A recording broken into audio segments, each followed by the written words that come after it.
it's Alex from Following Alex. If you're new here, hi, you're gonna learn a lot about me today, and if you're returning, you're still gonna learn a lot about me today because this is my first get to know me video.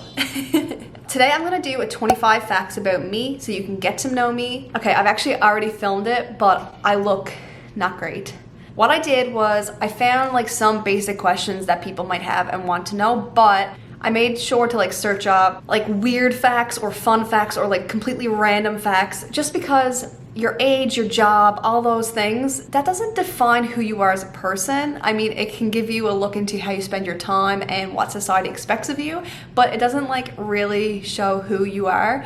And I've been finding it a little bit difficult to put my personality and exactly who I am into my videos. I think I'm just not comfortable enough yet. So I think that having this get to know me conversation, I think it'll help me and you understand each other. Me and you. I don't know why I'm looking over there. Okay, let's get into it. Let's start with a basic one, just so you know where I am. So number one, I was born in Newfoundland, Canada, and at the time of filming, I'm living in Halifax, Nova Scotia. I'll put a little map up here of Newfoundland, where I'm from, and then I'll put a little map of Nova Scotia, where I live now, just so you have an idea. Oh, let's get this one out of the way, because I think it should be up there. I'm awkward. I'm introverted. I'm really awkward. And I find that funny to say because I know a lot of YouTubers feel that way, and maybe there's something to unpack there psychologically, but let's just make it known that I am awkward, and it probably shows in my videos. It's probably showing right now, but that's it, that's me. I am an only child. Maybe it has something to do with why I'm so awkward and introverted. Let's do a sport that I love. So I love table tennis, ping pong. The reason I love it is because my parents got like a secondhand or to be trashed ping pong table. We used to play it all the time, so fun. And then I made some friends at school who played it, and then I got my friends to be a part of this ping pong team, and it was just the highlight of my high school career, probably. It was great. Number 5 is my favorite color is blue, but it's also starting to be green, and I'm just gonna show you like the green I'm talking about and the blue I'm talking about specifically. It's more blue, but green is getting in there. Oh, let's do my age. I'm 25. Let's get that one out of the way. I'm 25. I'm having a quarter-life crisis. Welcome to my channel. So this is kind of a sad one. I can't eat pizza. Boo! And speaking of food, I love sweets so much. I have such a sweet tooth. I cry a lot, like a lot. Part of it does have to do with me being a little bit emotional and dramatic. I definitely have that in me, but there's also something more, and I don't really know if I want to know why I feel like this, but any kind of intense situation, like intense music, anything like that makes me cry. It doesn't have to be sad. I cry over happy things, which like, yes, because it's heartfelt, but if we're watching a movie and there's just an intense scene, but there's not even like emotion in it, I could cry. I don't know, but yeah. And I'm working on it, but I'm not even gonna pretend that it's something I can control that much. I'm gonna do these next two together because they kind of tie in. So tattoos. I have 1, 2, 3, 4, 5, 6, 7, 8. Okay, I think I have 8 tattoos. Most of them are pretty small. I really like tattoo style where it's just like a bunch of small tattoos. I love that, really want it. So I have 8 right now. And that leads me into my 11th fact, which is my favorite word. So my favorite word is serendipity because I have it tattooed on me. And the reason I love serendipity is because it speaks about stumbling upon something when you weren't looking for it. And it could be maybe you're working towards a certain goal, and on that path you find something even better. It's just about finding something unexpected that you never thought was going to be what you wanted, or things like that. So it's really amazing. Fun fact, I need a blanket on me 24/7. It doesn't matter how hot it is, and if I was at like the beach or on poolside, I would probably have a towel on me. It must just have to do with like comfort or something. I'm sure a lot of people can relate. Okay, let's get to know me a little bit more. Let's do these next 2 together. Let's do these next 3 together because it kind of gives you an idea of where I am career path-wise. Currently, I am a renewable energy professional as my 9-to-5 job. I'm also going to school, online and part-time, but I'm studying carbon management. So basically environmental science, climate change and business, things like that. Love science, love the environment. And on top of that, I volunteer with a local hiking group as their social media manager. I take pictures at events. I just really like to get involved in that way. I'm gonna tie that into my favorite thing to do, and my favorite thing to do is be outside in nature, hike. Nothing makes me feel more alive than being outside, and that's kind of why all of this is my job, my career, my path. I eventually want to be an author. It is a big dream of mine. It's a dream of mine I've had my entire life, and I don't think that's ever gonna change. And so in talking about books and being an author, my favorite book, this one will probably change whenever you talk to me, but this is why I think this is my favorite book, and it's because if anyone ever asks for a recommendation, I recommend this book. So Tuesdays with Morrie by Mitch Albom. I'll put the cover here.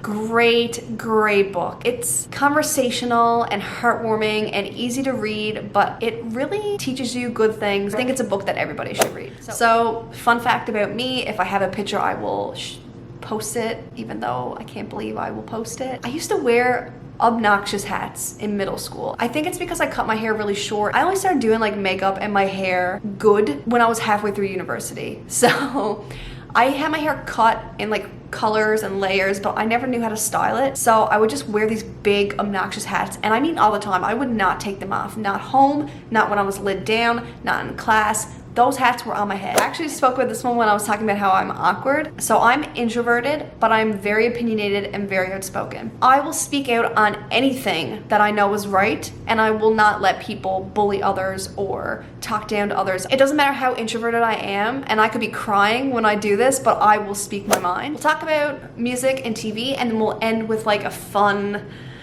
thought one. My favorite bands or artists, and in this order, is the 1975, Halsey, and Metric.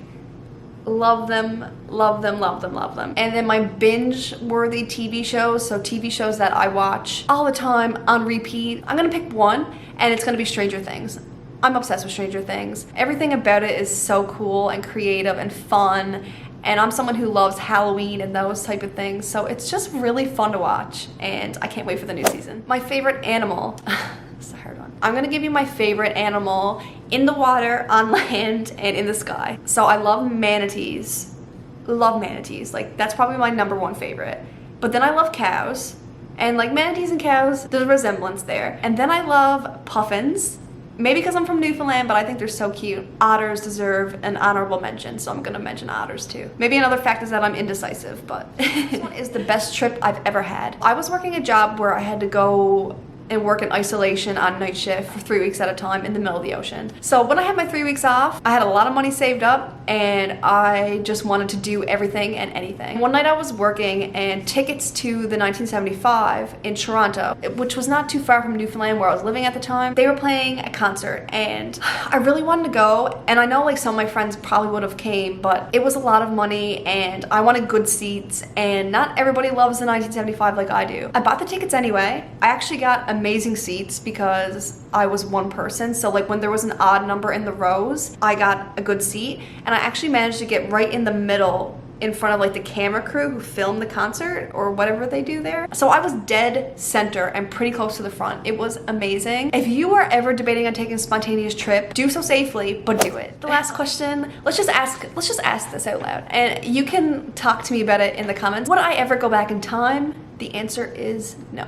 I've thought about that a lot because you can think of it in a fun way, like, oh, I can travel back and see this and do that, or you can think about it in like a heroic way. Maybe you can save someone or stop something. I really believe in the butterfly effect to the point where it's tattooed on me. If I were to go back and change time, nobody knows where we could be right now. And yes, we could be better, but we could also be worse. And for me personally, I'm in a really good place despite what got me here, and I wouldn't change that for the world. So, I hope you liked my little get to know me. I hope you know me a little bit better. I had fun filming this, but it's hard to come up with questions. I was just searching up, like some were like basic questions you'd ask someone in like a job interview, but I know those weren't fun, so I just picked some random ones off the internet that I thought could show a little bit more of myself. But if you ever want any questions answered, I would love for you to comment them or message me on Instagram, and I can compile a list. I can film another one of these in the future. So thanks for watching, and I hope we have some stuff in common. And you know what, even if we don't, like, I think that allows for a lot of conversation too. So if you're watching this way in the future, most of this will still be true, but feel free to comment and see how I feel now about some things. Thanks, bye.